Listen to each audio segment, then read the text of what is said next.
Escola da Vida e a Mecânica dos Fluidos. Os alicerces construídos pela mecânica dos fluidos são os que possibilitam a compreensão de muitas aplicações da engenharia. Poderíamos considerar as seguintes aplicações: escoamento em canais e condutos forçados ou livres, seleção de bombas hidráulicas, dimensionamento de instalações hidráulicas, lubrificação, esforço nas paredes de reservatórios e barragens, projetos de pontes e embarcações, dimensionamento de ventilação, estudos aerodinâmicos e muitos outros. Portanto, não dá para pensar em engenharia sem mecânica dos fluidos. Mecânica dos fluidos básica, Raimundo Ferreira Ignácio. Uma viagem pelo livro do professor Franco Brunetti, pelo livro do professor Raimundo Ferreira Ignácio. O livro Mecânica dos Fluidos do professor Franco Brunetti pode ser adquirido em livraria ou consultado em biblioteca. Já o livro do professor Raimundo Ferreira Ignácio está disponível gratuitamente na web, na página www.escoladavida.eng.br. Você entra na página e vai clicar na engenharia. E aí você tem duas opções, ou fenômeno de transporte para engenharia civil ou mecânica dos fluidos. Se você clicar em fenômeno de transporte para engenharia civil, automaticamente ao abrir a página você deve clicar em bibliografia básica e terá acesso ao material mencionado. Bom, esse era o exercício 4.26 do livro do professor Franco Brunetti. Este aprender fazendo havia ficado por sua conta. O esquema da figura corresponde à seção longitudinal de um canal de 25 centímetros de largura. Admite-se que a velocidade é invariável ao longo da normal ao plano do esquema, sendo variável com y através de v igual a 30y menos y ao quadrado, onde y está em centímetro e a velocidade uv está em centímetro por segundo. Sendo o fluido de peso específico 9 N por litro, viscosidade cinemática igual a 70 cent-Stoke e considerando a aceleração da gravidade 10 metros por segundo ao quadrado, determinar item A o gradiente de velocidade para y igual a 2 centímetros, B, a máxima tensão desse desalhamento na seção em Newton por metro quadrado, C, a velocidade média na seção em centímetro por segundo, D, a vazão em massa na seção em quilo por hora e o coeficiente de energia cinética alfa na seção. Então nós temos aqui a superfície livre, temos o nosso y. Respostas dadas pelo professor Franco Brunetti. Ele envolve os capítulos 1, 2, 3 e 4. Então ele passa a ser importante até para saber o quanto eu estou compreendendo da matéria. Neste vídeo apresento a solução. Vamos iniciar com o item A, onde eu desejo determinar o gradiente de velocidade para y igual a 2 centímetros. Gradiente da velocidade estuda a variação da velocidade na direção mais rápida que ela ocorre, no caso y. E isto matematicamente é feito pela derivada da velocidade em relação a y, ou seja, dv dy. Dado do problema, velocidade igual a 30 vezes y elevado a 1 menos y ao quadrado. Eu vou derivar. Derivar significa eu abaixo o expoente e subtraio uma unidade do expoente que ficou. Então eu vou ficar com 30 vezes 1 vezes y elevado a 1 menos 1, menos 2 vezes y elevado a 2 menos 1. Qualquer número elevado a zero dá 1. Então eu vou ficar com 30 menos 2y. Esse vai ser o meu gradiente de velocidade. Lembrando que esse gradiente de velocidade, já que eu teria comprimento sobre tempo dividido pelo comprimento, vai me dar 1 sobre t. No nosso caso, já que eu quero calcular o gradiente para y igual a 2 centímetros, eu vou substituir o y por 2. Então eu vou ficar com 30 menos 2 vezes 2, ou seja, vai me dar 26, 1 sobre segundo, ou 26 segundo a menos 1, ou ainda 26 Hz. Item B. A máxima tensão desse desalhamento na seção em Newton por metro quadrado. Evocando a lei de Newton da viscosidade, nós temos que a tensão desse desalhamento é igual à constante de proporcionalidade, que é a viscosidade dinâmica, vezes o gradiente de velocidade.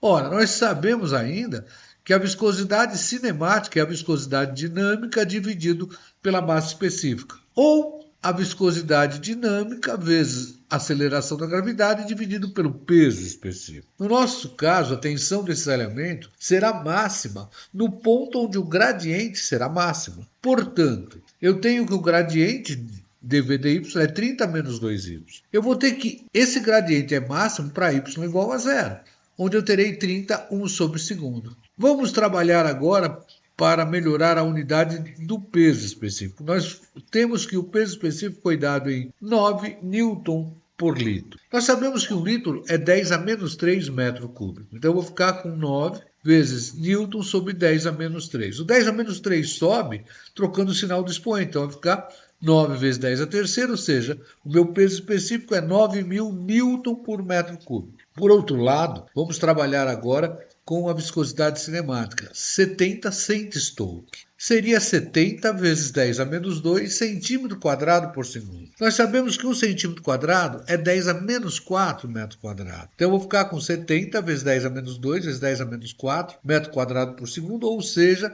7 vezes 10 a menos 5 metro quadrado por segundo. Daí é só aplicar que a minha tensão desses elementos será máxima para o gradiente máximo, ou seja, eu vou ter viscosidade cinemática vezes o peso específico dividido pela aceleração da gravidade vezes o gradiente onde ele é máximo, que no caso nos deu 30. Então eu vou ficar com 7 vezes 10 a menos 5 vezes 9.000 dividido por 10, que foi dado, a aceleração da gravidade igual a 10, vezes 30, 1/segundo. Isso está nos dando 1,89 newton vezes metro quadrado vezes segundo ao quadrado sobre metro cúbico vezes segundo ao quadrado vezes metro. Está nos dando aproximadamente 1,9 newton por metro quadrado, ou poderia ainda falar 1,9 pascal. Vamos para o item C, a velocidade média na seção em centímetro por segundo. Evocando o conceito de velocidade média, nós temos que a velocidade média é 1 sobre A, integral de área de VdA, onde essa velocidade vai ser, na verdade, a função que eu tenho da velocidade na seção. Vamos representar essa seção transversal. Aqui nós temos a representação dela, nós temos o y e a largura. E foi dado que a velocidade só varia com y. Então eu tenho que a minha área da seção seria b vezes y, ou seja, largura, que é 25 centímetros, vezes os 5 centímetros, área centímetro quadrado. O meu dA vai ser b vezes dy. Por quê? Porque o b é constante, onde o meu y está variando de 0 a 5 centímetros. Lembrando que o meu b seria 25 centímetros. Então eu volto lá, eu vou ter que a velocidade vai ser 1 sobre A, ou seja, 1 sobre 25 vezes 5, integral de 0 a 5, para evitar as constantes de integração. A minha função da velocidade, 30y menos y ao quadrado, vezes 25 vezes dy. O que for constante sai fora da integral. Então o 25 já sai fora direto da integral. Então eu vou ficar com velocidade média, 25 sobre 25 vezes 5, vezes, abre o colchete, o 30 sai para fora, 30, integral de 0 a 5 de y dy, eu multipliquei, dy por y e dy por y ao quadrado, menos integral de 0 a 5 de y ao quadrado vezes dy. Ora, isso é relativamente fácil, né? Então eu vou ficar aqui, 25 sumiu, ficou 1 sobre 5 vezes o 30, integral de y dy vai me dar y ao quadrado sobre 2, y ao quadrado sobre 2 variando de 0 a 5. Aqui, a integral de y ao quadrado dy vai me dar y ao cubo sobre 3 variando de 0 a y. Ora, o zero vai desaparecer, então aqui eu vou ficar com 5 ao quadrado, aqui eu vou ficar com 5 ao cubo. Então isso está me dando 1 sobre 5 vezes 30, 5 ao quadrado, 25 sobre 2, menos 5 ao cubo, 125 sobre 3. Ou seja, colocando o MMC, eu vou ter 6, 30 vezes 75, porque seria 6 dividido por 2 dá 3, 3 vezes 25 dá 75. Menos 6 dividido por 3 dá 2, 2 vezes 125, 250. Isso está nos dando aproximadamente 66,7 centímetros por segundo. O professor Franco arredondou isso para 67 centímetros por segundo. Item D, a vazão em massa em quilo por hora. Ora, nós sabemos que a área é a mesma, né? Nós temos aqui a nossa área da seção, 25 vezes 5 centímetros quadrados.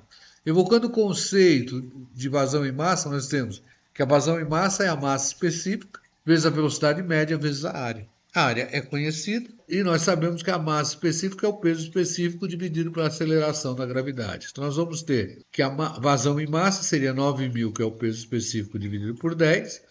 Velocidade média, que a gente aproximou aqui, estamos trabalhando por metro por segundo, seria 0,667. Como queremos trabalhar com duas casas, vou aproximar para 0,67, vezes o B, que é 0,25, vezes o Y, que é 0,05. Está nos dando 7,5375 quilos por segundo. Como o problema pede em quilo por hora, é multiplicar isso por 3.600.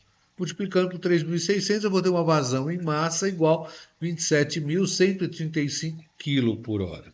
Vamos para o item E, o coeficiente de energia cinética. Lembrando que nós temos a área aqui, temos o dA, temos o B, tudo isso aqui é conhecido. E aí eu vou evocar o conceito de coeficiente de energia cinética ou coeficiente de Coriolis. O nosso alfa seria 1 sobre A integral de 0 a y, abre parênteses, da função velocidade, que foi dada, sobre a velocidade média ao cubo vezes dA. Então eu ficaria com 1 sobre 25 vezes 5, vezes integral de 0 a 5, a nossa função dada, 30y menos y ao quadrado, dividido pela velocidade média que a gente calculou, 66,7, vezes o nosso b, que é 25 vezes dy. O que é constante sai fora, então o 25 vai sair fora, e o 667,7 ao cubo também vai sair fora. Então eu vou ficar com 25 sobre 25 vezes 5, vezes 66,7 ao cubo, vezes integral de 0 a 5 de 30y menos y ao quadrado, tudo isso ao cubo, vezes dy. Ora, aqui nós temos um binômio de Newton. Se a gente lembrar do triângulo de Pascal, nós podemos desenvolver isso, ou desenvolver na raça mesmo, que seria 30 vezes y menos y ao quadrado, vezes 30 vezes y menos y ao quadrado, vezes 30 vezes y menos y ao quadrado. Ora, nós sabemos, isso está nos dando, olha, através do binômio de Newton, desenvolvendo, o primeiro ao cubo menos 3 vezes o primeiro ao quadrado vezes o segundo, mais 3 vezes o primeiro vezes o segundo ao quadrado, menos o segundo ao cubo. Nós vamos considerar o A, o nosso primeiro termo, como sendo 30y e o B como sendo y ao quadrado. Dessa maneira, nós vamos ficar com 30y menos y ao quadrado ao cubo, que é o que nós temos aqui dentro. Está nos dando o primeiro 30y ao cubo, menos 3 vezes 30y ao quadrado vezes o y ao quadrado, mais 3 vezes 30y vezes y ao quadrado, menos y ao quadrado ao cubo. Ou seja, está nos dando 27.000y ao cubo, menos 2.700y à quarta, mais 90y à quinta, menos y à sexta. Cabe aqui uma observação. A minha resposta vai ficar um pouquinho diferente da resposta do professor Franco, porque na solução do professor Franco, aqui foi considerado 30. E, infelizmente, lá houve um equívoco. É realmente 90. Olha, pode ver, 3 vezes 30, dá 90. Então, a partir daí, eu vou ficar com o alfa igual. O 25 sumiu, né? Ficou 1 sobre 5 vezes 6,7 ao cubo, integral de 0 a 5, de 27.000y ao cubo, menos 2.700y à quarta, mais 90y à quinta, menos y à sexta. Olha, aqui, lembrem disso, ó, o 27.000 sai para fora e aqui vai me dar y à quarta sobre 4. Onde o meu y vai ser substituído por 5. Aqui o 2.700 vai sair para fora, vai me dar y à quinta sobre 5. Onde o y novamente vai ser substituído por 5. Mais 90 vai sair para fora, vai dar y à sexta sobre 6. Onde o y será substituído por 5. Menos, aqui vai me dar y à sétima sobre 7. Então vamos lá, eu vou ficar, olha, como eu disse, o nosso valor, 5 à quarta sobre 4, menos 2.700, 5 à quinta sobre 5, mais 90 vezes 5 à sexta sobre sexto, menos 5 à sétima sobre 7. Está me dando o coeficiente de energia cinética, ou coeficiente de Coriolis, aproximadamente 1,86. Bom, eu espero que vocês tenham entendido, mas qualquer dúvida, entre em contato com raimundo.ignacio@escoladavida.eng.br. Da mesma forma que sem fome não aprendemos a comer,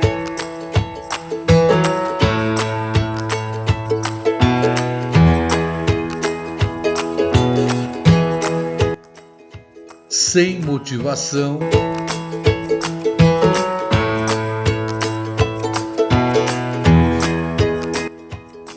não conseguimos aprender. E é com esse intuito que eu vou lançar o próximo desafio, tendo consciência que o que eu estou pedindo vocês já estudaram. Quanto mais emoção contenha determinado evento, mais ele será gravado no cérebro. Diz Ivan Izquierdo, médico neurologista e coordenador do Centro de Memória da Pontifícia Universidade Católica do Rio Grande do Sul, PUC, Rio Grande do Sul. Para tal, nós vamos evocar o problema 425 do livro do professor Franco Brunetti. É dado um diagrama bidimensional de velocidades de um fluido ideal, num canal de largura 2 metros. Item A, qual é a velocidade média na seção? Item B, qual é a vazão em volume? Item C, qual é o coeficiente alfa da energia cinética? D, qual é o fluxo de energia cinética se a massa específica for igual a 1000 kg por metro cúbico? Item E, qual a carga cinética? Então aqui nós temos a representação longitudinal e transversal e aqui temos as respostas dadas pelo professor Franco Brunetti. Este é o desafio lançado e que apresento a solução no próximo vídeo. Até aqui, estudamos instalações com uma entrada e uma saída. Vamos considerar, por exemplo, o escoamento de 1 para 2.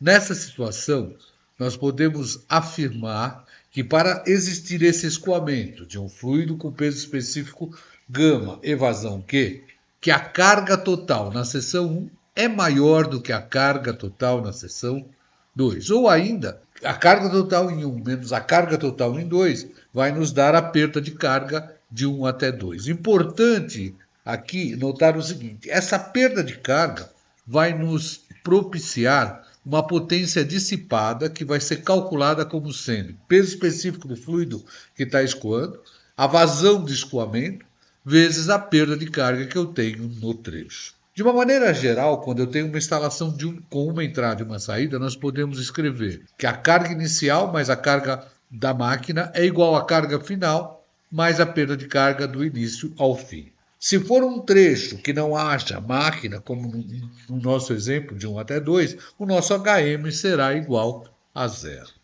Importante, existem instalações mais complexas que as de uma entrada e de uma saída. Vamos considerar uma instalação com N seções de entrada e N seções de saída. Reparem na figura. Nós temos aqui uma entrada, duas entradas, N entrada. Temos uma máquina, temos uma saída, duas N saída. Em todos os trechos nós vamos ter a chamada potência dissipada. Nessa situação, não podemos mais fazer um balanço de carga, teremos que fazer um balanço de potência. E aí nós vamos escrever que γQH que entram, então a somatória dos γQH que entram, mais ou menos N é igual a somatória de γQH que saem, mais as potências dissipadas. Para o nosso exemplo, então seria, vamos lá, γQ que eu tenho na seção 1, carga total na seção 1, mais γQ que eu tenho na seção 2 de entrada, vezes H2 de entrada, e assim por diante. Mais as potências dissipadas, que serão sempre calculadas como sendo γQ perdas.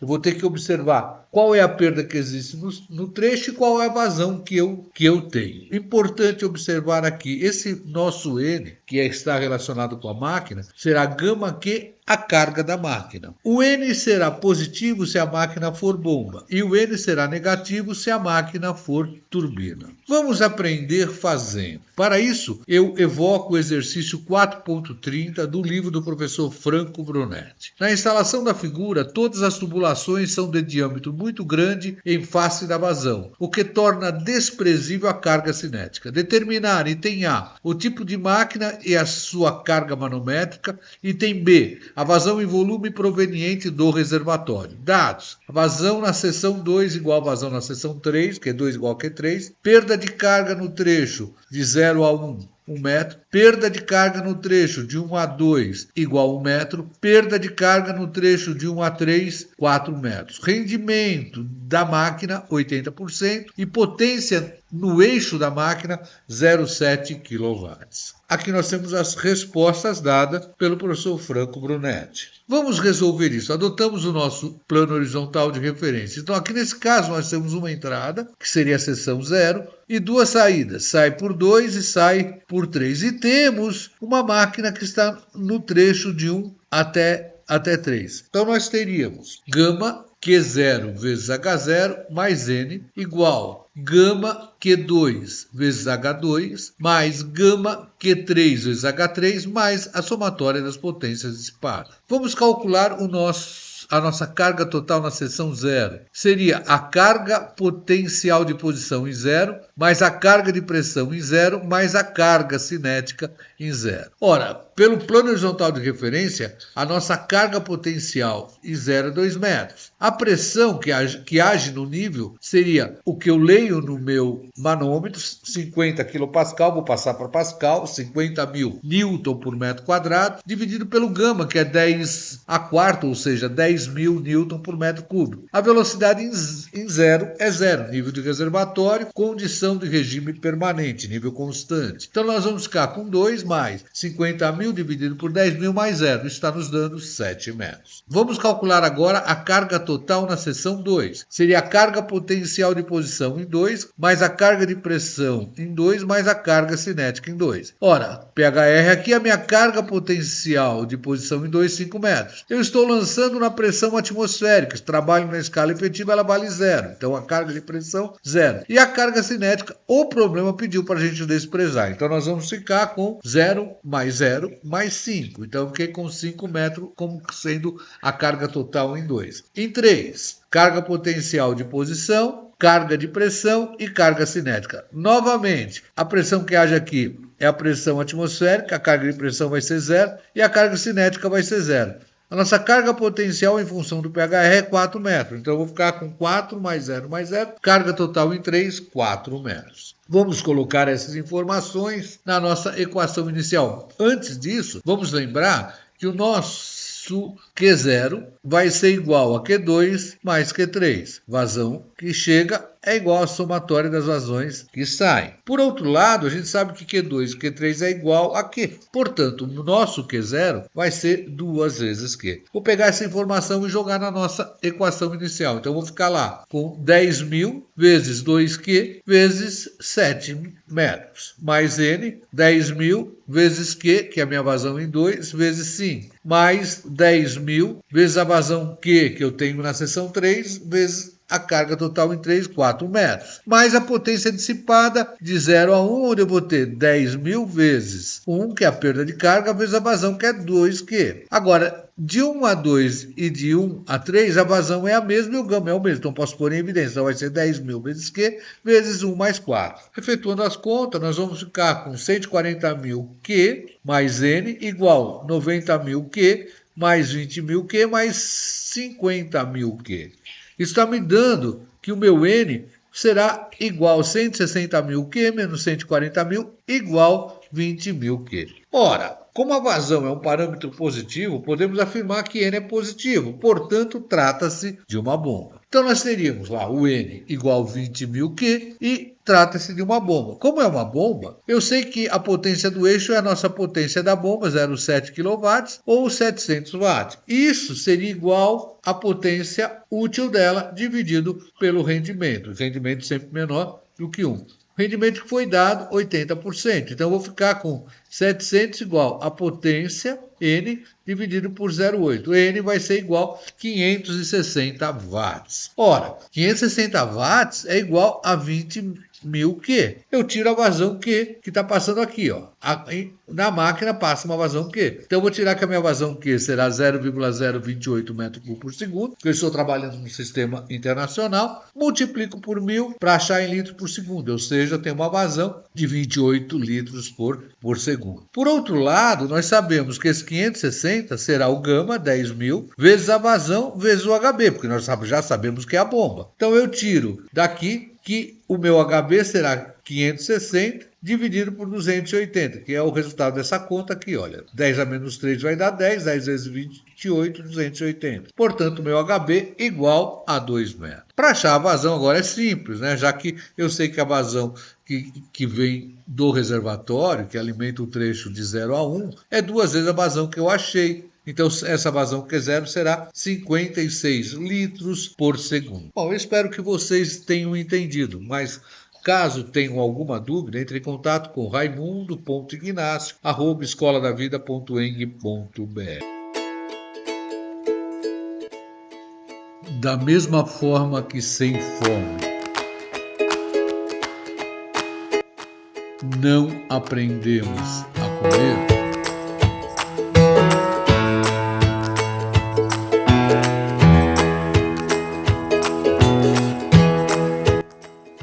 sem motivação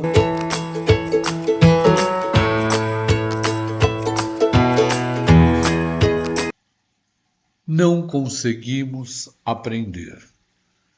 E é com esse intuito que eu vou lançar o próximo desafio, tendo consciência que o que eu estou pedindo vocês já estudaram.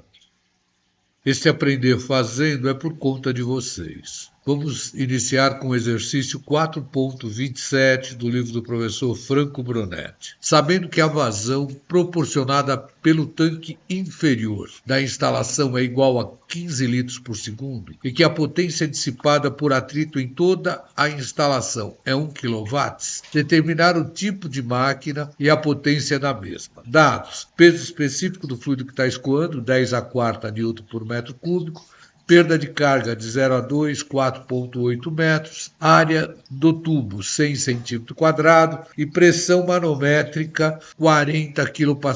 Rendimento da máquina 80%. Resposta dada pelo professor Franco Brunetti, turbina, e a potência da turbina. Apresento a solução em outro vídeo. Mais um que fica por conta de vocês. Exercício 4.29, também do livro do professor Franco Brunetti. No sistema da figura, a bomba deve fornecer 10 litros por segundo ao reservatório superior e a turbina deve ter uma potência no eixo de 3 kW, com um rendimento de 80%. Qual é a carga manométrica da bomba e da turbina? Dados: perda de carga de 0 a 1, 2 metros, perda de carga de 2 a 3, 4 metros, perda de carga de 3 a 4, 4 metros, perda de carga de 5 a 6, 4 metros, perda de carga de 3 a 7, 2 metros. Perda 3, desprezível. Potência nominal da bomba, 7,5 kW.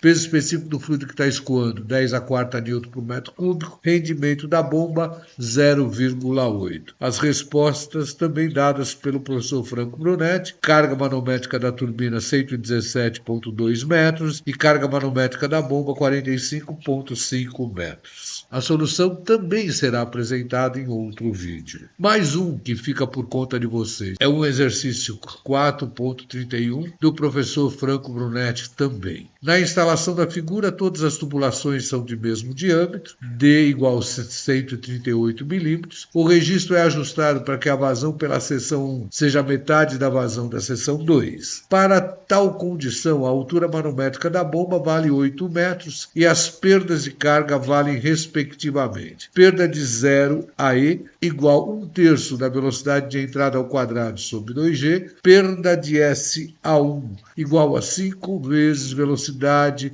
1 ao quadrado sobre 2G, perda de S a 2 igual a 1,5 vezes a velocidade em 2 ao quadrado sobre 2G, desprezando a perda de carga no T na seção de saída da bomba, determinar sua potência, sendo seu rendimento 48%, dado gama da água, 10⁴ Newton por metro cúbico, e considerando-se a aceleração da gravidade igual a 10 metros por segundo ao quadrado. Resposta: potência da bomba igual a 15 kW, também dada pelo professor Franco Brunetti.